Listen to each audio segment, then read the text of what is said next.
Bonjour. Hello. Hola. Marhaba bikoum. Sur le fil, Le podcast d'actu de l'AFP. des nouvelles choisies pour vous sur notre fil info. En France, plus de 200 candidats ont choisi de renoncer à se présenter pour éviter l'éparpillement des voix et donc faire barrage à l'extrême droite lors du second tour des élections législatives dimanche.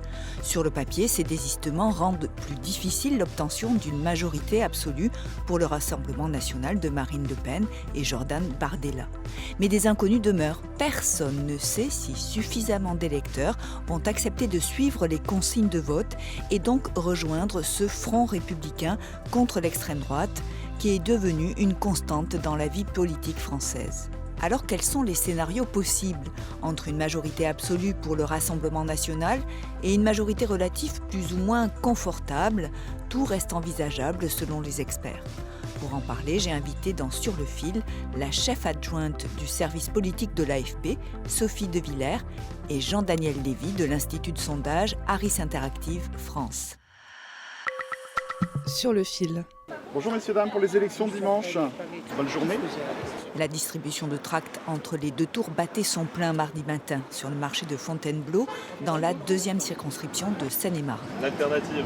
Ici, la candidate du nouveau Front populaire, Nour Benaïssa Vadbo, s'est désistée au nom de l'Union contre l'extrême droite. Dimanche, les électeurs seine-et-marnais auront donc le choix entre Ivanka Dimitrova du Rassemblement national, qui a obtenu plus de 35% des voix, et Frédéric Villetout, candidat du parti Horizon, député sortant macroniste et ministre délégué à la Santé, qui a récolté, lui, plus de 33% des suffrages. Il y a eu 220 désistements, enfin plus de 210 en tout cas. Ça a divisé par 3 le nombre de triangulaires. Sophie De Villers est chef adjointe du service politique de l'AFP. On avait un nombre de triangulaires très très important, qui est quand même, il reste très fort, mais on est en terrain connu par rapport à d'autres échéances. Donc sur le papier ça marche, ça permet d'éviter l'éparpillement des voix et ça rend la partie, je dirais, moins facile au Rassemblement national, parce que quand il y a une triangulaire, il faut qu'il ait 35%. Et quand il est seul au second tour face à quelqu'un, il faut qu'il ait au moins 50%. Mais tout ne se fait pas sur le papier. Et en 2024, est-ce que ça va bien fonctionner comme ça a fonctionné dans des échéances passées, ce front républicain, c'est une autre histoire. Sur le marché de Fontainebleau, mes collègues ont rencontré Jeanne-Constance Bachet, médecin de 32 ans. La jeune femme ne va pas hésiter, comme en 2017 et 2022, lorsqu'elle a voté pour Emmanuel Macron contre Marine Le Pen. C'est Monsieur Villetout ici qui est implanté dans la région depuis longtemps. Et il se trouve que je suis médecin, c'est notre ministre de la Santé. Donc sur ces points-là non plus, je ne suis pas forcément d'accord avec tout ce qu'il propose. Donc ça m'embête un peu de voter pour lui, mais en même temps, je pense qu'il faut vraiment faire le nécessaire pour qu'il n'y ait aucune voix au RN, parce que le RN me fait très peur pour mon avenir, pour l'avenir de mes enfants. Donc je suis assez émue, même rien de penser. Donc voilà, je suis prête à voter pour le candidat que je n'ai pas forcément choisi. Cette jeune femme va suivre la consigne, mais selon Sophie De Villers, les électeurs ont de plus en plus de mal à la respecter. Les électeurs ont de moins en moins envie qu'on leur torde le bras. Et il y a eu un sondage récent ELAB qui est assez parlant là-dessus. 3 électeurs sur 4 disent qu'ils ne vont pas respecter les consignes. Les électeurs macronistes et du nouveau Front populaire se déclaraient aussi majoritairement opposés à l'idée de désistement. Avec l'idée, présenter tous les candidats et puis laissez-nous faire notre choix démocratique jusqu'au bout. Donc première raison, les électeurs veulent plus qu'on leur torde le bras. Deuxième raison, le RN a quand même sa stratégie de dédiabolisation, de normalisation, de crédibilisation fonctionne.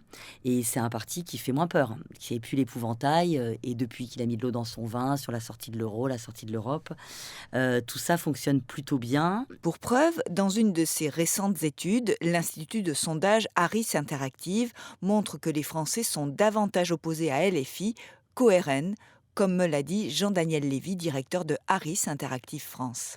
On a aujourd'hui 50% des Français qui déclarent qu'ils souhaitent voter pour s'opposer au Rassemblement national, 56% pour s'opposer à Renaissance et 58% qui déclarent vouloir s'opposer au nouveau Front populaire. Troisième chose, c'est difficile d'expliquer aux électeurs le 7 juillet, vous allez devoir voter pour celui que j'ai qualifié de diable pendant des semaines, des mois, voire des années. Et c'est un peu le jeu que sont obligés de jouer la Macronie et le Nouveau Front Populaire. Convaincre les électeurs macronistes d'aller mettre un bulletin pour un Nouveau Front Populaire avec un LFI assez très présent dans la coalition, ça ne sera pas simple. Et convaincre un électeur Nouveau Front Populaire d'aller voter pour un président qu'on a traité d'antidémocrate, etc., ça ne sera pas simple non plus. Tout l'enjeu du scrutin de dimanche, il est là. Et je pense qu'on va être dans un grand brouillard jusqu'à midi, où on aura les premiers taux de participation. Et là, on verra. Du coup, ceux qui ne veulent pas voter prennent l'option du vote blanc, une enveloppe vide, ou du vote nul, lorsque le bulletin est déchiré ou annoté, ou qu'il y en a plusieurs dans l'enveloppe. D'une manière générale, oui, le vote blanc et le vote nul a tendance à être plus utilisé lorsque on a le sentiment que il faut, entre guillemets, accomplir son devoir civique, mais qu'en parallèle, on est incapable de pouvoir voter pour un candidat ou pour un autre pour de multiples raisons. Et que dans ce contexte-là, le vote blanc apparaît comme étant, ou le vote nul, un débouché de la part de ceux qui ont envie d'adresser un message à l'égard de l'ensemble des acteurs politiques. C'est plus le cas souvent de personnes qui sont entre guillemets diplômées, de personnes qui sont habituées à se rendre dans un bureau de vote, pour lesquelles il est inconcevable à partir du moment où il y a une consultation électorale, il faut aller voter. Et c'est impossible pour eux de ne pas aller voter, mais ils vont voter et dans ce contexte-là, ils votent plutôt blanc ou nul. Au premier tour, 850 000 personnes ont voté blanc ou nul, c'est 2,5% des votants. Dans ces conditions, il est très compliqué de prévoir la composition de la nouvelle Assemblée. Et les observateurs de la vie politique évoquent plusieurs scénarios en fonction du nombre d'élus RN et alliés. Première hypothèse, l'extrême droite obtient la majorité absolue avec 289 sièges, ce qui, selon les instituts de sondage, paraît peu probable. Dans ce cas, Jordan Bardella est nommé Premier ministre rapidement. Là où la situation se complexifie, c'est dans le cas d'une majorité relative. Sophie de Villers passe en revue les 50 nuances de majorité. Majorité absolue au RN, situation qui paraît peu probable vu les désistements très importants de 120, mais qui n'est pas à exclure. Majorité relative confortable pour le Rassemblement national, donc autour de 270 députés.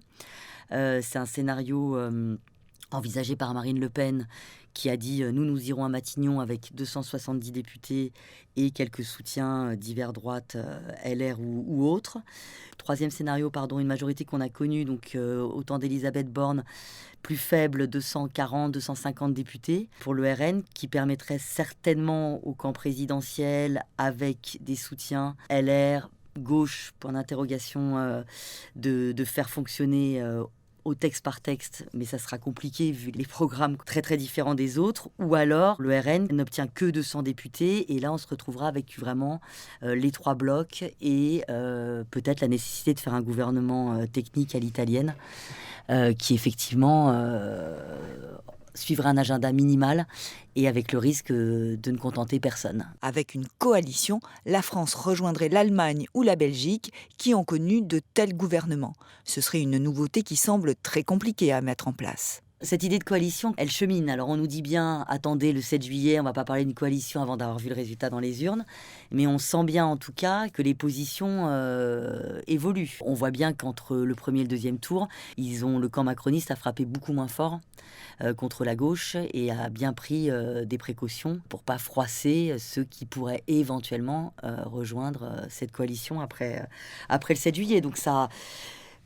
De toute façon, c'est quand même un des scénarios, il n'y en a pas 50. S'il n'y a pas de majorité absolue pour le RN ou de majorité relative confortable, comme évoqué tout à l'heure, qui permettrait au RN en fait, d'aller à Matignon avec quelques soutiens, le scénario d'une coalition est un des seuls qui tient la route. Mais ça va être très très compliqué à mettre en place dans un pays qui a pas l'habitude de ça, pas l'histoire de ça, et un pays très politiquement secoué par des tensions idéologiques extrêmes quand même. Alors, qui sera le Premier ministre aux côtés du Président de la République pour les cérémonies du 14 juillet ou celles des Jeux Olympiques du 26 juillet ? Patience, car la France pourrait encore être plongée dans l'incertitude à l'issue du scrutin de dimanche soir. Merci de nous avoir écoutés. Je suis Emmanuelle Bayon. Sur le fil revient lundi. Si vous avez aimé cet épisode, alors n'hésitez pas, mettez-nous plein d'étoiles. À bientôt.